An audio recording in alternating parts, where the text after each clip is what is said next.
Assalamualaikum warahmatullahi wabarakatuh.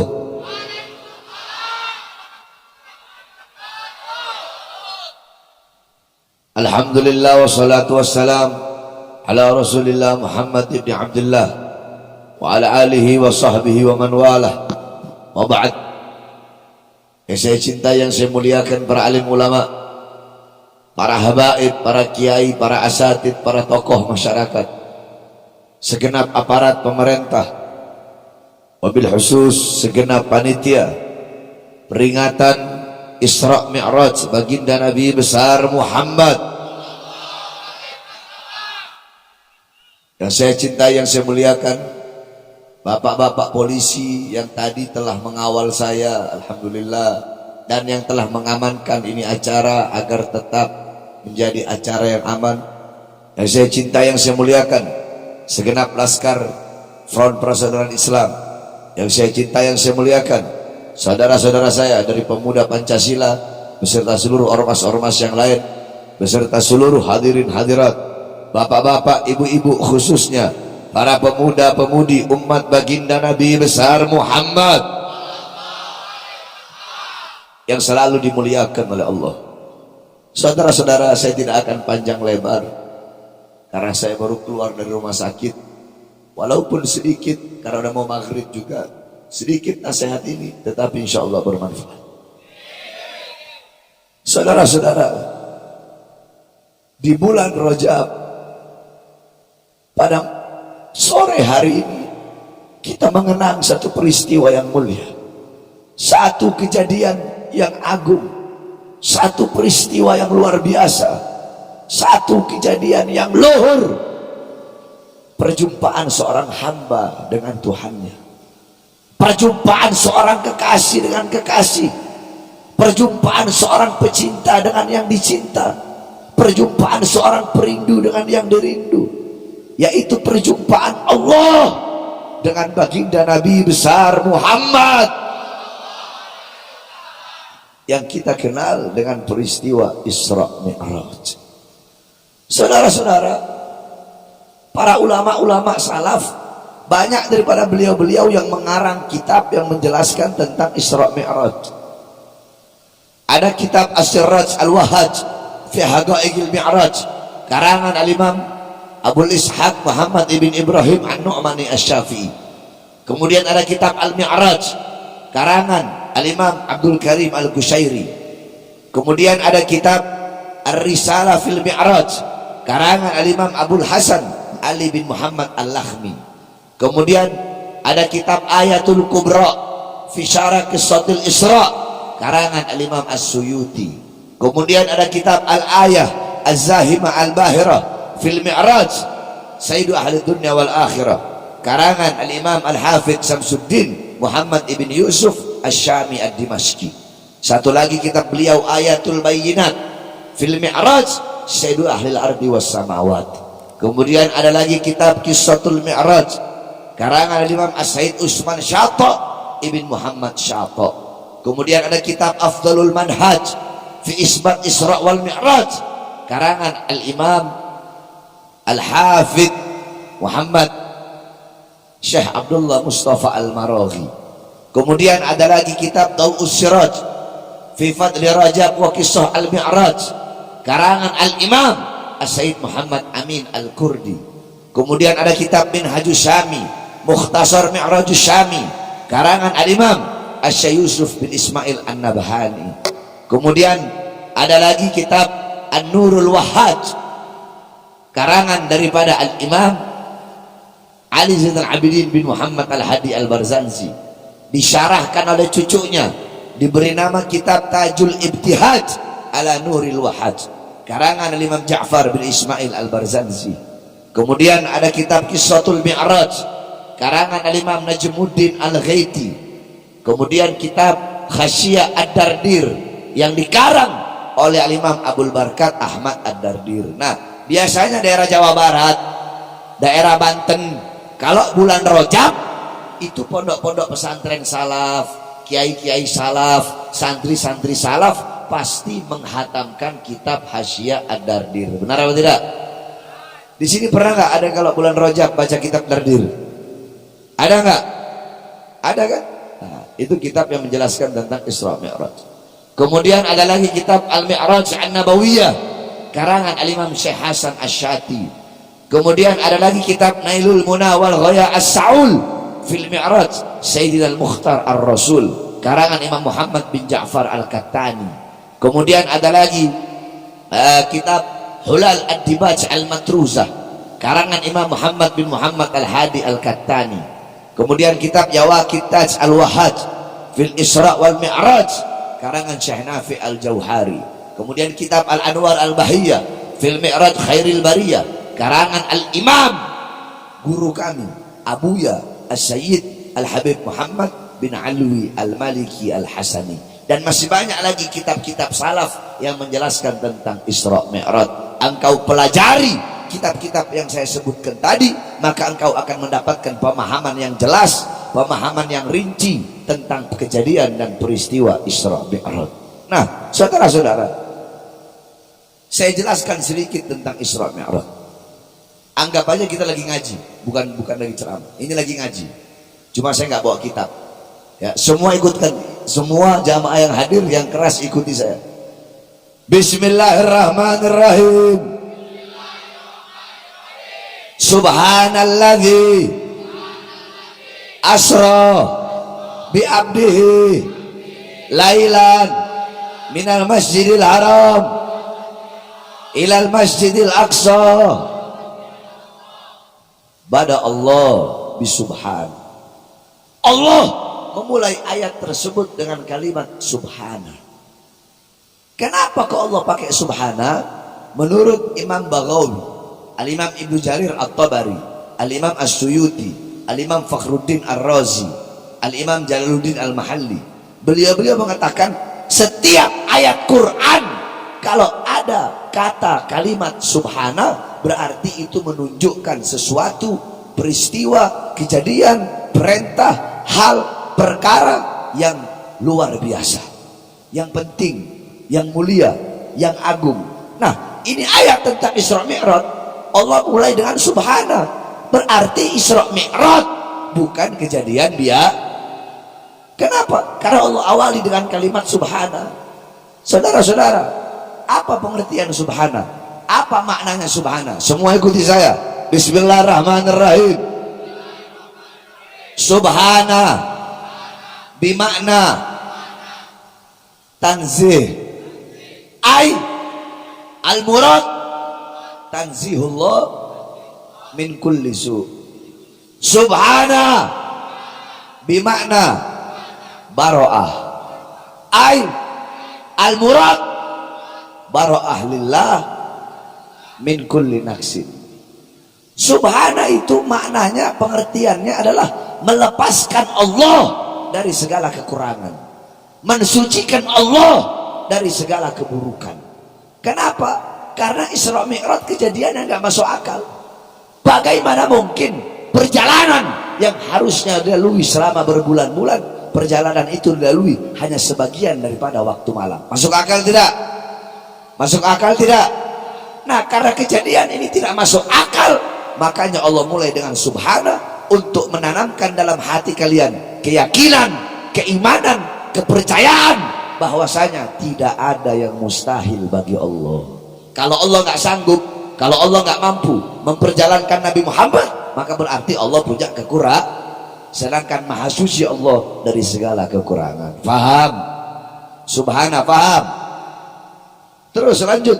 Subhanalladzi asra, maha suci zat yang memperjalankan.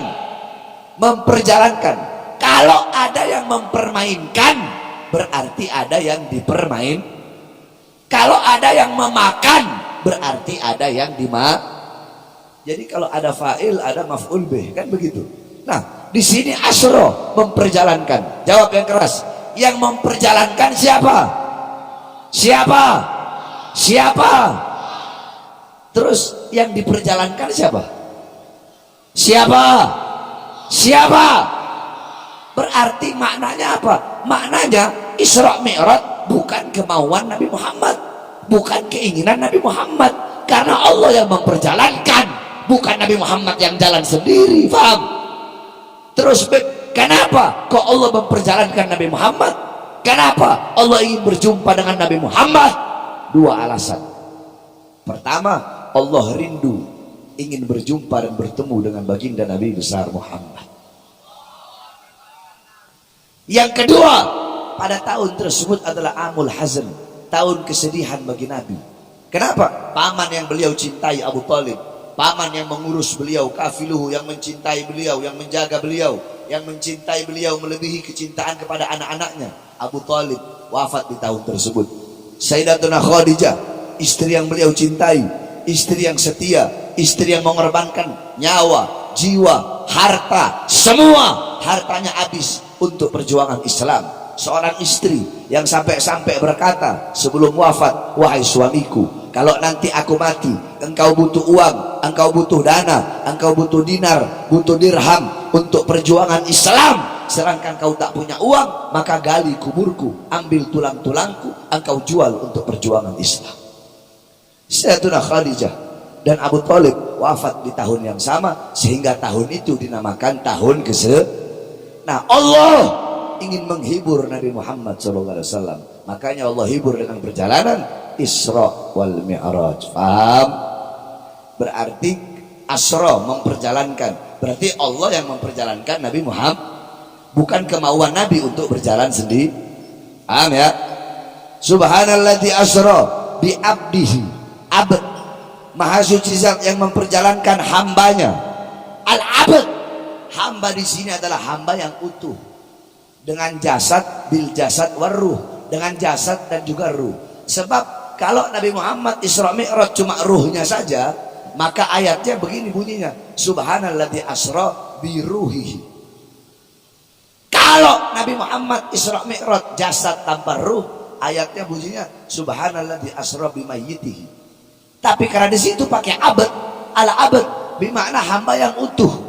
Yakni, ayo ikuti saya, al-abad, al-abad, ro'a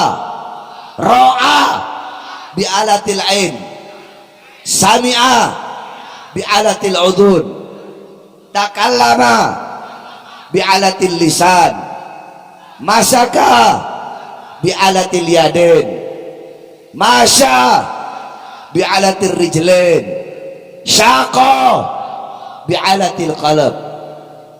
Jadi hamba yang utuh itu adalah hamba yang melihat dengan alat. Jawab, melihat dengan alat, melihat dengan alat, mendengar dengan alat, berbicara dengan alat, menyentuh, memegang dengan alat, berjalan dengan alat, merasa dengan alat. Apakah bisa ruh berbuat seperti itu? Coba ruhnya saja. Melihat pakai alat mata, ruhnya doang, bisa nggak? atau jasad doang? Bisa nggak melihat pakai alat mata? Berarti kalau melihat dengan alat mata, mendengar dengan alat telinga, berarti hamba yang dengan jasad dan juga ruh. Berarti Nabi Muhammad Isra Mi'raj dalam keadaan sadar, terjaga jasadnya, ruhnya berjumpa langsung dengan Allah Subhanahu wa taala. Faham? Faham? Subhanalladzi asra bi 'abdihi lailan. Nah, di sini ayo santri. Lailan. Lailan isim nakira apa isim ma'rifat? Lailan isim nakira apa isim ma'rifat? Nakira. Tandanya apa? Alamatnya apa? Tanwin di akhir. Kalau isim ma'rifat tandanya alif lam. Al baitu, rumah itu. Nah, itu isim ma'rifat. Jadi kalau isim ma'rifat itu ketahuan, udah jelas al baitu, rumah itu. Oh, itu rumah warnanya biru. Yang punya rumah ini, rumahnya tingkat. Ketahuan. Tapi kalau isim nakiro, baitun, rumah. Rumah. Mana rumahnya? Punya siapa? Yang mana? Warna apa? Jadi nggak ketahuan, belum jelas. Itu nakiro. Kalau ma'rifat udah jelas, udah ketahuan. Nah, di sini Allah pakai nakiro, lailan. Maknanya apa? Bimakna taklil fi muddatil isra. Maknanya penyedikitan daripada waktu malam. Kalau Nabi pakai al-laila berarti satu malam penuh. Kalau pakai al-lail berarti Rasulullah Isra Mi'raj satu malam penuh. Di sini pakainya lailan, berarti belum ketahuan. Bisa aja 1 detik, bisa 1 jam, bisa 2 jam, bisa 3 jam. Yang penting nggak sampai satu malam penuh. Faham? Minal masjidil haram minal masjidil aqsa, dari tempat yang mulia ke tempat yang mulia, dari tempat yang baik ke tempat yang baik, dari tempat yang suci ke tempat yang suci. Sebagaimana dalam hadis qala Rasul, la tushaddur rihal illa ila thalatha masajid, masjidil hada wa masjidil haram wa masjidil aqsa. Tidak ada bepergian yang lebih utama selain pergi ke 3 masjid, Masjidil Haram, Masjid Nabawi, dan Masjid Aqsa. Nah, Nabi Muhammad beliau Isra dari yang tempat yang mulia ke tempat yang mulia, dari tempat yang agung ke tempat yang agung, sampai beliau Mi'raj berjumpa langsung dengan Allah. Untuk apa? Untuk menerima satu perintah yang mulia, untuk menerima satu perintah yang agung, satu perintah yang penting, perintah yang dimana ketika Allah memerintahkan perintah-perintah yang lain cukup melalui Quran. Contoh, ketika Allah perintahkan puasa cukup melalui Allah perintahkan haji cukup melalui Allah perintahkan sedekah cukup melalui. Tapi ketika Allah perintahkan perintah yang satu ini, perintah yang utama, perintah yang sangat penting, tidak cukup lewat Quran. Allah undang langsung Nabi Muhammad untuk menerima perintah tersebut. Apa itu? Sholat. Makanya sholat itu sangat penting, saudara-saudara. Coba saya tanya sama Pak Polisi. Pak Polisi kalau mau nyuruh anak buahnya perintah yang biasa-biasa, cukup lewat WhatsApp kan? Tapi kalau mau suruh perintah yang penting, atensi, nggak mungkin lewat WhatsApp. Hei, ayo kalian datang berjumpa dengan saya, ketemu langsung, baru dikasih perintah langsung, ya kan? Nah, begitu pun di perintah sholat. Perintah yang lain cukup melalui Quran, tapi ketika perintah sholat tidak cukup melalui Quran. Allah undang langsung untuk berjumpa, untuk menerima perintah tersebut, karena begitu pentingnya sholat. Makanya jaga kau punya sholat, bapak-bapak, ibu-ibu. Perhatikan kau punya sholat. Jaga kau punya sholat, perhatikan. Sholat yang menentukan bahagia, bergembira, atau susahnya engkau dunia akhirat, yang menentukan adalah sholat. Selamat atau celakanya engkau dunia akhirat, yang menentukan adalah sholat. Mulia atau hinanya engkau dunia akhirat, yang menentukan adalah sholat. Beruntung atau ruginya engkau dunia akhirat, yang menentukan sholat. Yang menentukan engkau mati dalam keadaan baik atau dalam keadaan buruk, yang menentukan adalah sholat. Sholat menentukan engkau mati dalam keadaan husnul khatimah atau su'ul khatimah. Sholat menentukan engkau dalam kubur dikasih azab atau dikasih rahmat. Sholat yang menentukan engkau dibangkitkan dalam keadaan baik atau dalam keadaan buruk. Sholat yang menentukan di padang mahsyar engkau akan tenggelam dalam lautan keringat atau akan dinaungi dengan cahaya Allah. Itu semua yang menentukan adalah sholat. Sholat yang menentukan ketika melewati jembatan Shiratal Mustaqim, engkau akan selamat atau engkau akan celaka. Beb, saya nggak bisa sholat awal waktu, nggak bisa sholat awal waktu, sholat tengah waktu. Beb, nggak bisa sholat tengah waktu, nggak bisa sholat tengah waktu, sholat akhir waktu. Beb, nggak bisa sholat di masjid, sholat di rumah. Beb, nggak bisa sholat jamaah, sholat sendiri. Beb, nggak bisa sholat berdiri, sholat duduk. Beb, nggak bisa sholat duduk, sholat di. Yang penting jangan tinggalkan as-sholatu ra'sul ibadah. Semua ikuti saya. As-sholatu ra'sul ibadah. Sholat itu adalah kepala ibadah. Amal-amal ibadahmu yang lain itu ekor, kepalanya adalah sholat. Saya tanya, kepala ngikut ekor atau ekor ngikut kepala? Ekor yang ikut kepala. Berarti baik atau buruknya, sempurna atau tidaknya amal ibadahmu itu tergantung daripada kau punya Kalau sholatmu baik, sholatmu bagus, maka seluruh amal ibadahmu baik walaupun sedikit. Paham? Ibadahmu sedikit tapi sholatmu baik, maka seluruh amal ibadah yang sedikit itu akan jadi baik. Sebaliknya, amal ibadahmu banyak tapi sholatmu bolong-bolong, sholatmu rusak, sholatmu tidak sempurna, maka amal ibadah yang banyak itu juga akan rusak dan itu juga tidak akan sempurna. Paham? Ada satu cerita, ada seekor sapi. Ini sapi membanggakan dirinya. Ini sapi bilang, aku dagingku besar, banyak manfaat, dimakan banyak orang, setidaknya aku lebih mulia dari kambing. Kambing bilang, walaupun aku lebih kecil dari sapi, badanku juga, dagingku bisa dimakan, sehat, susuku bisa diminum, setidaknya aku lebih mulia daripada ayam. Apa kata ayam? Walaupun kambing lebih besar daripada aku, tapi aku kalau subuh bangunkan orang sholat, dagingku bisa dimakan, kemudian telurku bisa jadi obat, bisa dimakan, setidaknya aku lebih mulia daripada seekor anjing. Kata anjing apa? Aku walaupun najis tapi masih bermanfaat. Aku masih bisa jaga rumah orang dari maling, dari pencuri, dari perampok, setidaknya aku lebih mulia daripada babi. Jadi sapi bilang sapi lebih mulia dari kambing. Kambing bilang kambing lebih mulia dari ayam, bilang ayam lebih mulia dari anjing, bilang anjing lebih mulia dari babi. Nah, apa kata babi? Babi bilang, ana syarrad dabbah, aku binatang yang paling buruk, binatang yang paling hina. Akan tetapi seburuk-buruknya aku, sehina-hinanya aku masih punya iman kepada Allah. Seburuk-buruknya aku, setidaknya kata babi, aku masih lebih mulia daripada orang yang meninggalkan sholat 5 waktu dengan sengaja. Jawab semua rame-rame, yang kompak, yang keras. Berarti kalau ada yang meninggalkan sholat 5 waktu dengan sengaja, siapa itu orang? Yang keras siapa? Siapa? Saya tanya, RT nggak sholat, RT apa? RT apa? RW nggak sholat, RW apa? Lurah nggak sholat, lurah apa? Kepala desa nggak sholat, kepala desa apa? Bupati nggak sholat, bupati apa?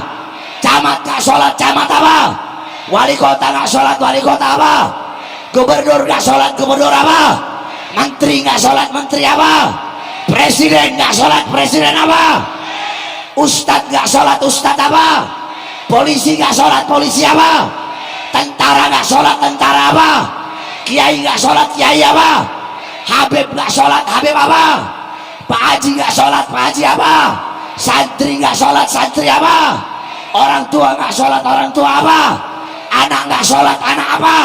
Suami nggak sholat, suami apa? Istri nggak sholat, istri apa? Babi. Bukan babi, lebih babi dari babi. Betul? Kan babi bilang, aku lebih mulia dari orang yang meninggalkan sapi bilang sapi lebih mulia dari kambing, bilang kambing lebih mulia dari ayam, bilang ayam lebih mulia dari anjing, bilang anjing lebih mulia dari babi, bilang babi lebih mulia dari orang yang meninggalkan mau jadi babi, mau lebih hina dari babi, mau lebih buruk dari babi. Makanya jaga kau punya perhatikan kau punya khususnya nih para anak-anak muda. Hei, jangan kau robohkan kau punya agama dengan kau meninggalkan sholat. As-sholat imaduddin, sholat itu tiang agama. Saudara-saudara, di negara kita tercinta Indonesia, yang paling banyak merobohkan tiang agamanya, yang paling banyak meremehkan syariatnya, bukan agama lain, bukan Kristen, bukan Buddha, bukan Hindu, bukan Katolik.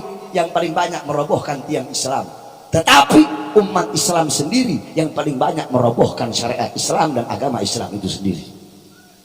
Anak-anak Islam, ayo semua saya tanya, jawab yang keras. Di luar sana di Indonesia, yang paling banyak melacur siapa? Islam bukan? Yang paling banyak melacur, yang paling banyak judi, yang paling banyak narkoba, yang paling banyak maling, yang paling banyak koruptor. Kenapa? Karena kalian sebagai orang tua tidak pernah mendidik anak-anak kalian dengan pendidikan Nabi Muhammad. Ibu-ibu kalian di sini paling banyak. Kalian madrasatul ula, madrasah pertama, muallimah, muaddibah, mudarrisah, guru, ustadz, kiai, pondok pesantren pertama bagi putra putrinya adalah seorang ibu. Baik buruknya anak tergantung dari ibunya. Saya tanya, waktu anak dengan bapak dan waktu anak dengan ibu lebih banyak waktunya dengan siapa? Dengan siapa? Ibu-ibu, kalian tahu di mana letak lemari, di mana letak kursi kalian, di mana letak dapur, di mana letak kasur, di mana letak bantal. Kalian tahu di mana letak semua isi rumah kalian, tapi kalian tidak tahu di mana letak anak perempuan kalian ketika malam. Ibu-ibu, saya tanya, jawab yang keras ibu-ibu. Emas, intan, permata, berlian, uang, apakah bakal ibu-ibu taruh di luar rumah? Jangan laki-laki yang jawab. Ibu-ibu jawab, taruh di mana? Di luar rumah. Taruh di luar rumah. Di mana ditaruhnya? Di kamar, di lemari, dikunci. Emang kalau taruh di luar rumah kenapa? Dimaling, dicolong, dirampok, diambil orang. Emas, intan, permata, perhiasan, uang kalian kunci rapat-rapat dalam lemari. Tapi kenapa anak-anak perempuan kalian umbar seperti binatang?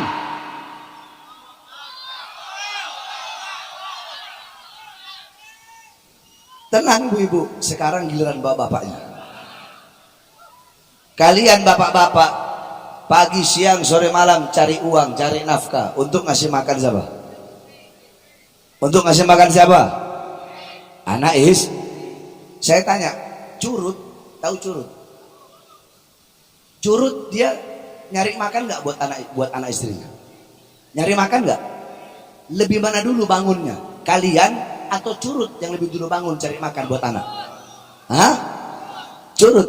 Berarti jikalau kewajiban kalian sebagai bapak cuma ngasih makan jasmani anak, apa bedanya kalian dengan curut?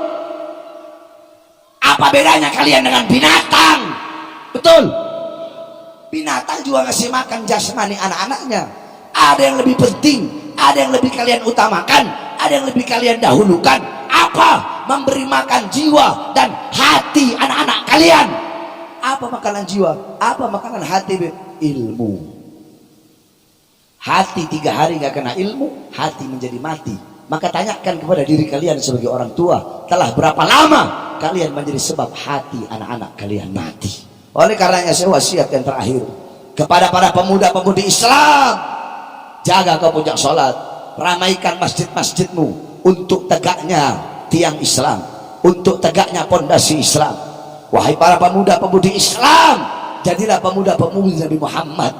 Kalian harus punya mental baja, jangan mentalnya kayak mental kerupuk. Tahu kerupuk? Kena air melempem. Kalian harus jadi anak-anak muda yang menyampaikan kebenaran, menegakkan keadilan, melawan para pengkhianat-pengkhianat bangsa, melawan para pelacur-pelacur berdasi, melawan para pelacur-pelacur agama. Jangan pernah kalian tunduk kepada kezaliman, tunduk kepada ketidakadilan, tunduk kepada kemungkaran. Saudara-saudara, saya tanya kepada kalian, apa yang telah kalian korbankan untuk Islam? Apa yang telah kalian korbankan untuk agama, untuk bangsa, untuk negara? Pernah kalian diborgol tangannya, diborgol perutnya, diborgol kakinya?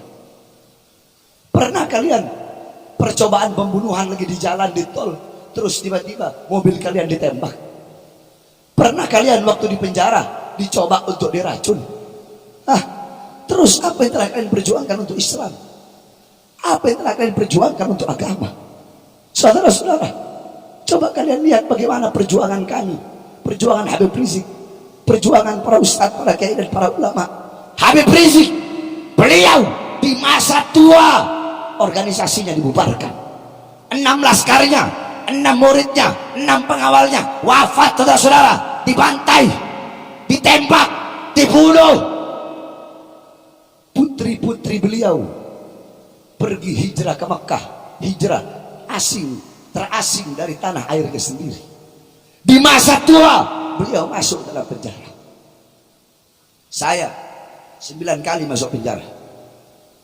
2009 saya masuk kasus kota, 2010 saya masuk kasus Mbah Priuk, 2011 saya masuk kasus Ahmadiyah, 2012 saya masuk kasus Gemos, 2018 saya masuk kasus Habib palsu, 2020 saya masuk, baru keluar 2 hari, saudara-saudara, sudah ditangkap lagi, dibawa ke Nusa Kambangan. Baru 2 hari bebas, baru 2 hari. Di Nusa Kambangan diborgol tangan saya, diborgol perut saya, diborgol kaki saya. Dari borgol tangan nyambung ke perut, borgol perut nyambung ke kaki. Cukup sampai di situ? Tidak. 2021 saya bebas. Belum sampai 1 bulan bebas, udah ditahan lagi. Kenapa? Karena ceramah saya yang membela 6 laskar yang wafat. Baru keluar sekitar 5 bulan lalu. Makanya saya tanya, apa yang sudah kalian korbankan untuk agama ini, untuk bangsa, untuk rakyat? Saudara-saudara, kami keluar masuk penjara. Saya tanya, saya Habib Rizik, Habib Hanif, para ulama-ulama yang di penjara, saya tanya, apakah kami penjahat? Penjahat, penjahat, biadab, bangsat, perampok, bandar narkoba, bandar judi? Apakah kami menjual aset negara, nyolong uang rakyat? Terus kenapa Habib Rizik, kami, saya berkali-kali dicoba untuk dibunuh, saudara-saudara? Berkali-kali percobaan pembunuhan, diracun, dipenjara, berkali-kali ingin dibunuh. Kenapa? Karena di dalam tubuh kami mengalir darah Rasulullah, di dalam tubuh kami mengalir darah-darah perjuangan, darah-darah keberanian.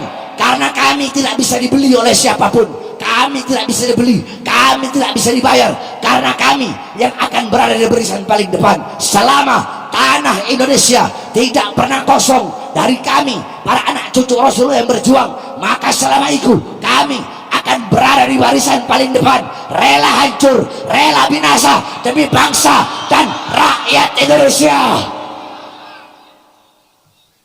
Saudara-saudara, saya bebas siang, malam saya ceramah, besoknya ditahan.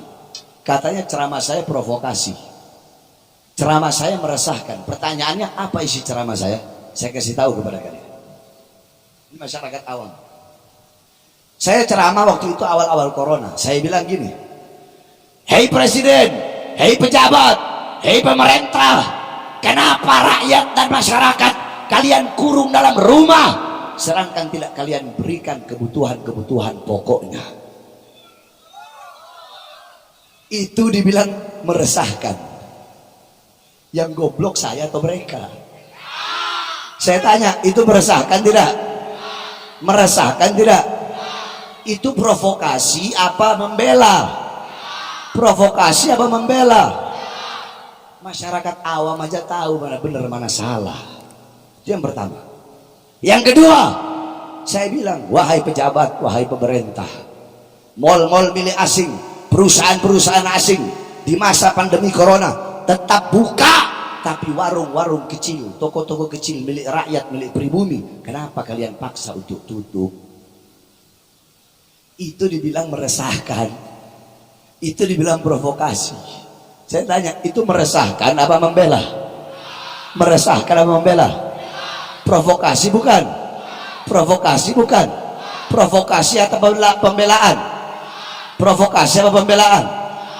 Yang ketiga saya sampaikan, wahai para pejabat, berapa banyak pengangguran di Indonesia, anak-anak muda yang nggak punya kerjaan di masa corona ini, yang miskin tambah miskin, tetapi tenaga kerja terus kalian kirim dari Cina di Morowali, Sulawesi, sedangkan masih banyak pengangguran di Indonesia. Itu provokasi apa pembelaan? Meresahkan itu, meresahkan. Terus yang gila ini saya apa mereka? Gara-gara itu saya ditahan lagi, udah gitu dia bawa ke Nusa Kambangan, saudara-saudara. Oleh karena saya sampaikan, saudara-saudara, saya Bahar bin Ali bin Smith, saya tanya, ceramah saya seperti tadi dianggap meresahkan, dianggap provokasi. Apakah saya bela diri saya sendiri, keluarga saya, murid saya, kelompok saya, atau rakyat? Siapa yang saya bela? Siapa yang saya bela? Siapa yang saya bela? Yang saya bela rakyat yang susah, rakyat yang kelaparan, rakyat yang menderita, rakyat yang ditipu. Sehingga bagi saya, demi Allah, tidak ada kata kapok, tidak ada kata lelah, tidak ada kata capek. Demi bangsa, demi NKRI, demi Pancasila, demi Merah Putih. Jangankan hanya di penjara, nyawa saya, jiwa saya, darah saya murah harganya untuk tumpah, saudara. Allahu Akbar, Allahu Akbar. Indonesia merdeka, merdeka.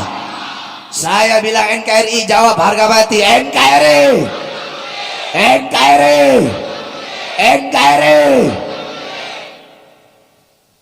Oleh karenanya saudara-saudara sekalian yang dimuliakan oleh Allah, khususnya para pemuda-pemudi, jangan pernah tunduk kepada kezaliman. Saya tanya, pernah nggak saya nyuruh hancurkan istana? Pernah nggak? Pernah nggak saya bilang bunuh polisi? Pernah nggak? Pernah nggak saya bilang ayo kita turunkan pemerintah? Pernah nggak? Karena dalam akidah kita harus sunnah wal jamaah, hukumnya haram.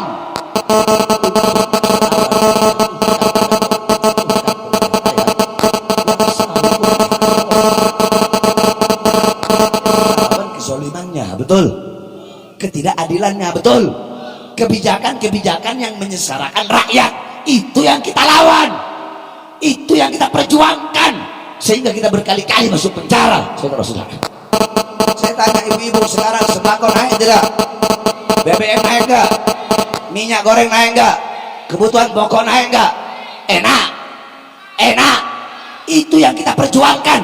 Makanya kalian para pemuda-pemudi Islam, kalian harus tegak berdiri, jangan pernah tunduk kepada kezaliman. Sampaikan kepada mereka, para pengkhianat-pengkhianat bangsa, sampaikan kepada mereka, para pejabat-pejabat yang mementingkan urusan partai dan politiknya, sehingga membiarkan rakyat kelaparan, susah, menderita. Sampaikan kepada pelacur-pelacur berdasi yang menjual aset-aset negara, mengorbankan bangsa dan rakyat demi kepentingan partai dan politiknya, bahwasanya kami para pemuda-pemudi Islam, kami akan tegak berdiri. Kami bersumpah demi Allah, selama darah kami masih merah, tulang kami masih putih, merah putih, maka selama itu kami akan tegak berdiri, berjuang untuk membela Indonesia. Tidak akan berhenti sampai mati, tidak akan mundur walaupun harus hancur, saudara-saudara. Siap bela Islam, siap hancur demi Indonesia, siap mati demi NKRI, siap binasa demi NKRI. Allahu Akbar, Allahu Akbar, Allahu Akbar. Saudara-saudara, pejabat sekarang butuh sama rakyat kalau ada maunya doang. Betul. Kalau mau pencalonan, saya berjanji memakmurkan rakyat, saya berjanji mensejahterakan rakyat. Tetapi setelah jadi, yang makmur bukan rakyat, betul? Yang sejahtera bukan rakyat, betul? Yang makmur partainya, politiknya, perutnya, kekuasaannya, pangkatnya, dan jabatannya. Kita rakyat Indonesia menjadi budak di negara kita sendiri, saudara-saudara. Tadi saya dari jalan depan dikawal sama bapak polisi. Dari jalan depan sampai ke sini, itu jalan saya lihat lubangnya setengah meter.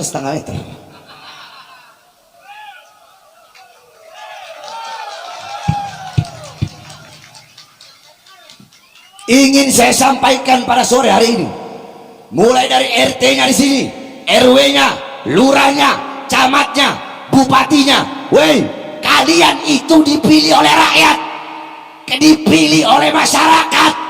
Kalian harus amanat.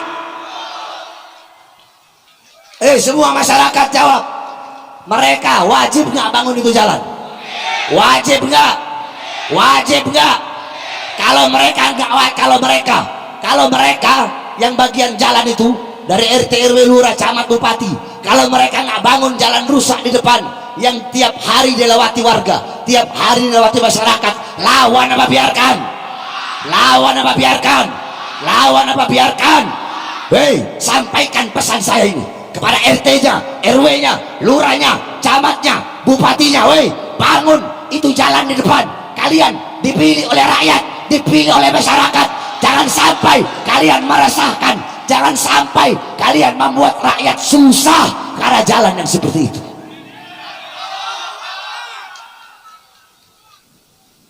Sebab udah banyak saya ceramah, ada yang lebih parah dari ini, tapi setelah saya sampaikan pesan saya langsung dibangun.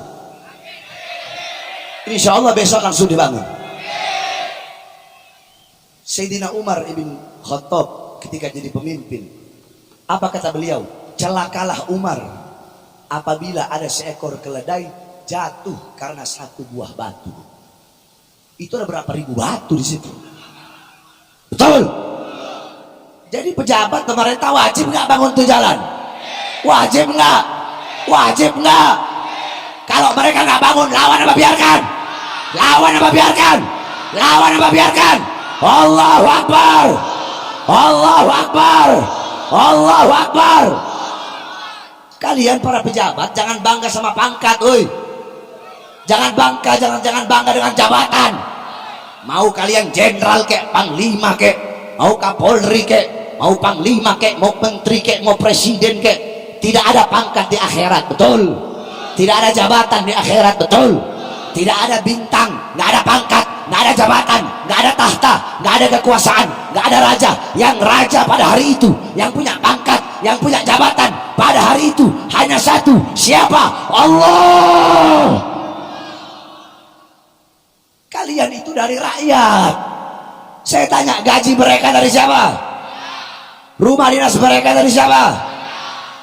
Mobil dinas mereka dari siapa? Senjata mereka dari siapa? Tank mereka dari siapa? Water cannon mereka dari siapa?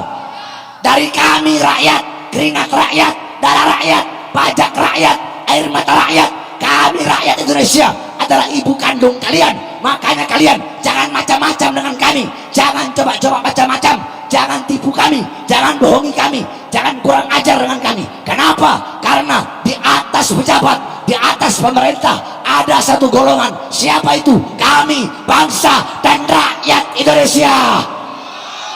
Allahu Akbar, Allahu Akbar. Rakyat siap bersatu, siap bersatu. Apapun agamanya, apapun sukunya, apapun rasnya, apapun warna kulitnya, kita harus bersatu untuk bangsa, negara, kesatuan Republik Indonesia. Kita yang Islam, kita disatukan dengan dua. Satu disatukan dengan agama, kedua disatukan dengan bangsa Indonesia. Nah, yang beda agama, saudara-saudara kita dari Nasrani, Katolik, Buddha, Hindu, walaupun tidak seagama, tapi kita disatukan dengan satu bangsa, satu kesatuan, yaitu negara kesatuan Republik Indonesia. Siap bersatu, siap bersatu, siap bersatu. Amin, amin ya rabbal alamin. Mudah-mudahan pejabat jadi pejabat yang baik, amanah. Ingat ya, camat, bupati, langsung bangun tuh jalan tuh. Kalau nggak dibangun, saya yang sampaikan langsung nanti ke pusat. Saya bakal sampaikan ke pusat. Itu jalan dipakai sama rakyat, dipakai sama masyarakat. Kalian kan dipilih sebagai masyarakat dan anggota-anggota dewan juga. Kalian wakil rakyat. Jangan anggota dewan kerjanya cuma tidur aja kalian. Urusi jalan itu, betul? Mudah-mudahan cepat kebangun insyaallah. Amin, amin ya rabbal alamin. Terakhir sebelum saya tutup, Saudara-saudara, saya sedang bangun pondok pesantren. Pondok pesantren saya bangun, itu haram jada terima bantuan dari pemerintah. Bukan berarti kalau ada yang terima bantuan salah, enggak salah, silahkan terima. Tapi ikhtiar, kehati-hatian, khusus diri saya memang nggak mau. Kenapa? Kalau saya terima, akan tertanam dalam hati saya rasa untuk mendiamkan kezolimannya. Beb, itu pejabat nggak adil. Kenapa dibiarkan? Nggak enak saya menegur. Kemarin habis dikasih pesantren saya semen 1.000 sak. Banyak nggak yang begitu? Banyak nggak? Oleh karenanya saya ambil kita bersolawat. Ibu-ibu duduk santai. Sambil kita bersolawat kepada Rasulullah, keluarkan semua hartanya. Khususnya ibu-ibu. Ibu-ibu siap keluarkan harta. Siap keluarkan harta.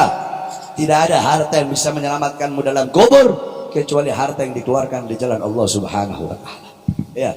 Jadi keluarkan hartanya yang banyak, laskar semua muter.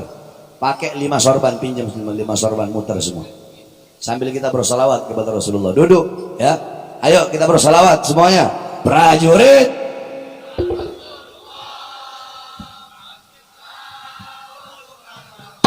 Yang keras.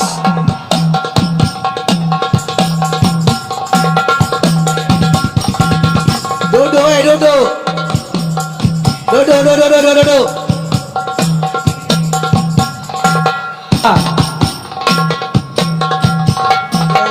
Tercipta kematian, murah harganya. Maju.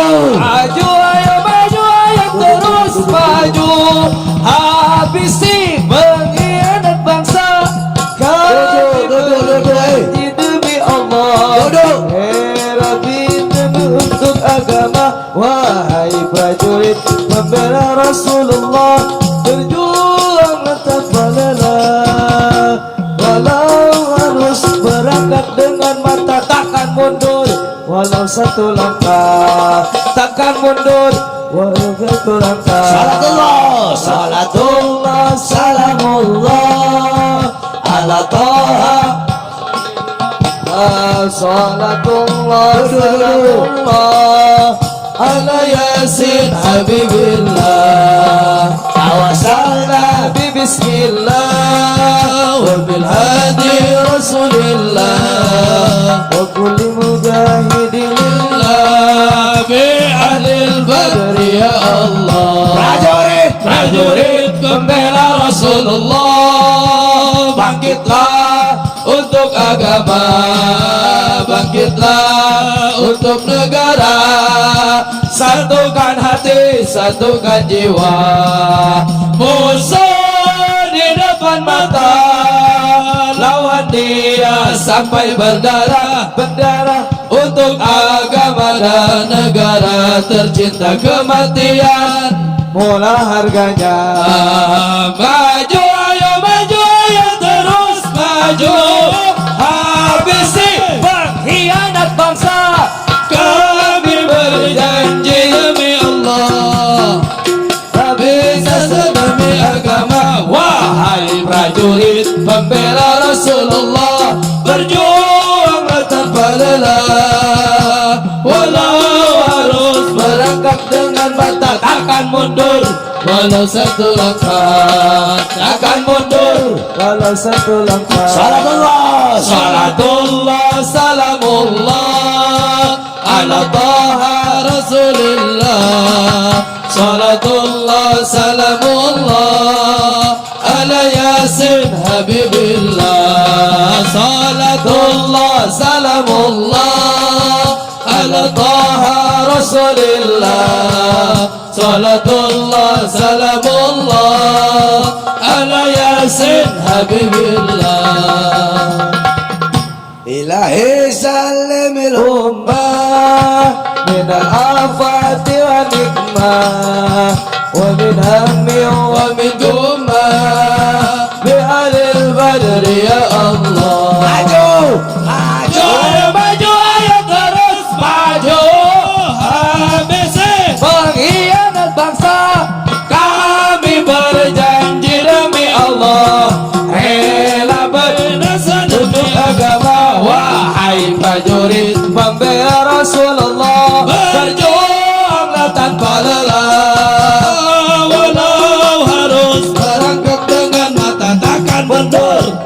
walau satu langkah. Takkan mundur. Walau satu langkah. Semuanya siap hancur demi Islam. Siap. Siap binasa demi Indonesia. Allahu Akbar. Allahu Akbar. Indonesia merdeka. Merdeka. Merdeka. Merdeka. Merdeka. NKRI. Harga mati. NKRI. Allahu Akbar.